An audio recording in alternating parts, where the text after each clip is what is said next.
سبيل الدموع سبيل مريح تنهدى يا صاحي كي تستريح Assalamualaikum warahmatullahi wabarakatuh. Syukur alhamdulillah kita bisa berjumpa lagi di channel ini.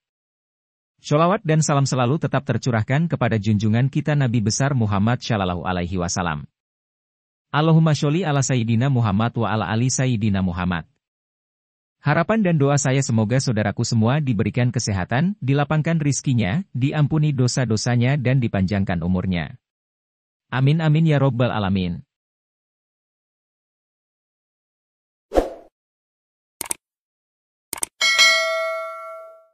Sahabat beriman rahimakumullah.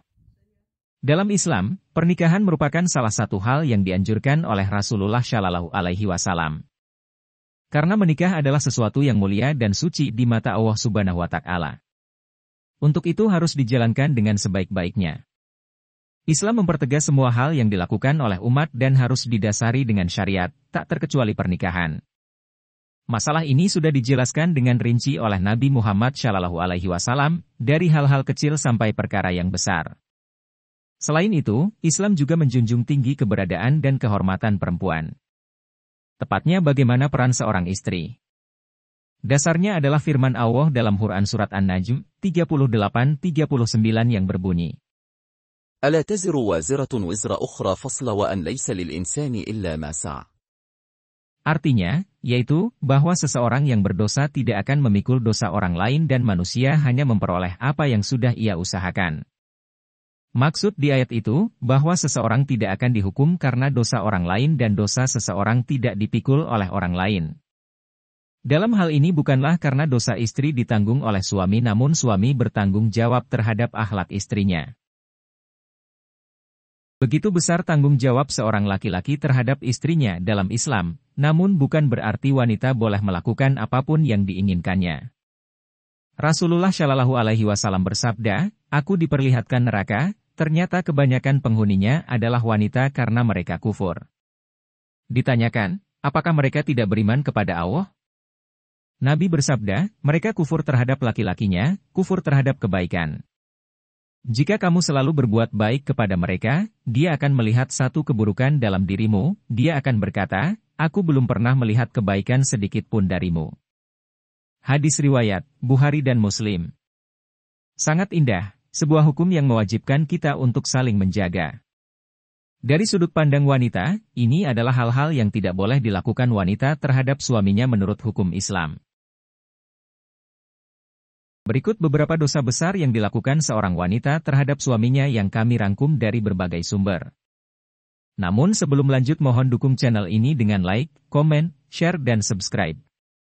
Jangan lupa nyalakan lonceng notifikasinya agar tidak ketinggalan informasi bermanfaat yang kami bagikan. Terima kasih.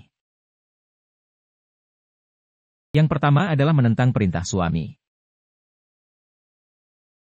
Berdasarkan sabda Nabi, tidaklah seorang wanita menunaikan hak Tuhannya sampai dia menunaikan hak suaminya. Hadis riwayat Ahmad dan Ibnu Majah. Pasangan harus mengikuti semua perintah dari mulut suami. Misalnya membuat kopi, memasak sarapan. Seorang wanita harus mengikuti lebih baik lagi jika dia mengerti apa yang dibutuhkan suami. Apalagi hal yang sifatnya adalah hukum syariat Islam sang istri harus menurutinya, karena suami yang baik dan ingin sang istri baik, adalah suami yang menyeru kepada hukum Islam.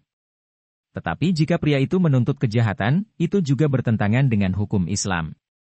Perempuan juga harus berani menolak dan itu pun harus ada kesopanan yang utuh. Kemudian yang kedua menolak ajakan suami untuk berhubungan badan. Allah Subhanahu wa Ta'ala membuat segala hal berpasang-pasangan, bulan matahari, daratan lautan, begitu pula suami dan istri. Hubungan biologis adalah sebuah kebutuhan bagi pria dewasa, sebaliknya juga wanita dewasa. Dan hubungan biologis dengan sembarang orang adalah suatu keburukan dan ketidakberkahan yang dapat menyebabkan penyakit, anak di luar pernikahan beserta keburukan lainnya. Maka dari itu Islam membuat suatu aturan yang indah dengan pernikahan, hubungan yang resmi dan agung menurut Islam. Karena hubungan biologis ini tadi merupakan sebuah kebutuhan dan juga telah dibuatkan hukum yang legal oleh Allah, maka sang istri harus memberikan badannya kepada sang suami. Menolaknya sama dengan mendatangkan laknat Allah Subhanahu wa Ta'ala. Namun, harus diingat bahwa sang istri juga memiliki hak untuk menolak jika memang ia nifas, haid, sakit atau sedang dalam udzur lainnya. Jika sedang mengalami hal tersebut, maka seorang istri akan dimaafkan oleh Allah Subhanahu wa Ta'ala dan tidak berdosa. Kemudian yang ketiga adalah menceritakan fisik wanita lain kepada suami. Adalah dosa berdasarkan hadits Bukhari dan Muslim. Dari Ibnu Mas'ud, katanya, Rasulullah Shallallahu Alaihi Wasallam bersabda, seorang wanita tidak boleh melakukan kontak dengan wanita lain, kemudian beritahu suaminya tentang kondisinya sampai suaminya tampaknya melihat kondisi wanita itu. Hadits diriwayatkan oleh Bukhari dan Muslim. Kita dapat menyimpulkan bahwa ini tidak boleh dilakukan untuk tujuan apapun. Hanya ingin bercerita karena rasa minder yang dimiliki seorang istri ketika dia melihat wanita lain yang lebih cantik. Apalagi untuk mencela fisik yang dimiliki orang lain. Selanjutnya yang keempat adalah membebani suami dengan menuntut nafkah lebih. Tugas suami yang paling utama adalah mencari rezeki yang berkah dan halal. Banyak atau sedikit yang bisa dilakukan manusia hanyalah berusaha, hasilnya urusan Allah Subhanahu wa Ta'ala. Asalkan cukup untuk menghidupi keluarga, jangan terlalu banyak meminta pada suami. Rasa syukur adalah hal penting yang sering terabaikan.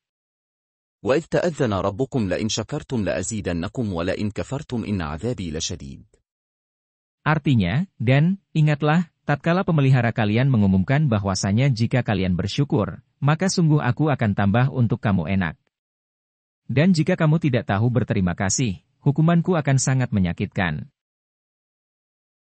Yang kelima, menolak disentuh laki-laki lain atau bukan mahramnya. Maka istri yang saleh adalah yang taat dan menjaga dirinya dan harta suaminya ketika suaminya tidak ada, karena Allah menjaganya. Quran Surat An-Nisa, ayat 3. Jadi jelas dari undang-undang bahwa seorang perempuan harus mengurus mahram dan sebaliknya dalam keluarga ada juga beberapa sanak saudara yang bukan mahram. Misalnya anak-anak atau sepupu saudara perempuan ayah atau ibu kita. Menggunakan kata sungkan atau malu karena tidak berjabat tangan dengan saudara yang bukan mahram adalah hal yang tidak boleh dilakukan. Nabi Shallallahu Alaihi Wasallam juga menjelaskan bahwa wanita yang mengizinkan pria lain untuk menyentuhnya dapat menceraikannya. Tuhan juga akan menghukum wanita yang melakukan ini. Selanjutnya yang keenam adalah tidak bersedia merawat suami saat sakit. Kewajiban seorang istri untuk mendampingi suami harus dilaksanakan setiap saat, apalagi menyangkut hal-hal darurat seperti ini. Jika memang sebagian dana harus habis karena untuk didarmakan untuk kebutuhan penyembuhan sang suami, bukannya itu adalah suatu jalan baik untuk menyalurkan uang. Terlebih lagi bila uang-uang tadi hanya digunakan untuk hal-hal penuh syubhat. Istri diwajibkan untuk menemani sekaligus merawat suami yang sedang sakit. Jika ia menolak merawat suaminya ketika sakit, maka sang istri sama saja durhaka terhadap suami pula mengundang murka Allah Subhanahu wa Ta'ala. Yang terakhir, dosa istri terhadap suami adalah bepergian tanpa meminta izin suami. Tindakan yang memang dinilai sepele. Sehingga banyak para istri yang melakukannya karena tidak sadar bahwa ini termasuk dosa besar. Berkaitan pada hadis dalam opening istri adalah tanggung jawab suami, maka jangan marah jika suami harus tahu semua hal yang dilakukan istri. Karena sang suami juga memikul tanggung jawab besar sebagai pendidik pula sebagai kepala keluarga. Dalam Islam, sudah tugasnya seorang istri untuk mendampingi suami dengan mengurus keperluan rumah tangga. Jika istri ingin pergi dari rumah untuk keperluan tertentu bahkan sepele seperti membeli sayur, arisan dan lain-lain, maka harus melalui izin suami terlebih dahulu. Jika pergi tanpa izin pula tanpa sepengetahuan suami, maka itu sudah melanggar apa yang diajarkan Islam. Semoga informasi dalam video kali ini bermanfaat bagi kita semua. Wallahu a'lamu bishawab. Jika informasi ini bermanfaat, jangan lupa like, komen, share dan subscribe. Akhirul kalam, wassalamualaikum warahmatullahi wabarakatuh.